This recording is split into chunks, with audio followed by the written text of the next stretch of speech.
Halaon sa managiluto ni Uncle Bay. Duda ko bay usa ka nakamananap bay, pero secret rana bay kay basin na ay marites bay. Pagkadaghan sa lamas bay kinsa kahan nag-sponsor ani bay abunda man kaayo bay basini boy bay. Dugaya ang pagkagisaha bay oy, kanusa pa man na ilunod bay, kung mahuman ng tueg bay maghulat pa diay og Pasko bay. Hala gesug kay nagmaayo ni Uncle bay aw kana bay kay gusla na ang tiyan bay. Putiya pa man sa unod bay way lipstick diha bay lipsticky podin tawon na bay. Aw ka nagikuha ng rekado sa wapamangguros. Kebindisyonan na sa asin bitsin kol medical dokol?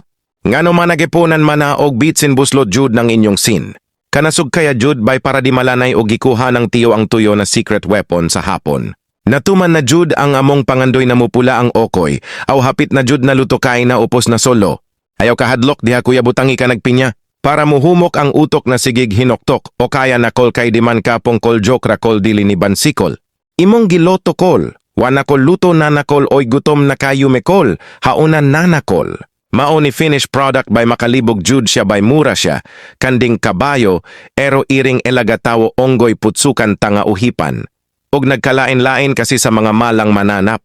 Og dinhi natapos ang atong suliran sa pagluto by halamanggaon nata, ayaw mog ulaw mego let's go. Salamat diay sa suporta na inyong gepa ambit by please follow for more video bro.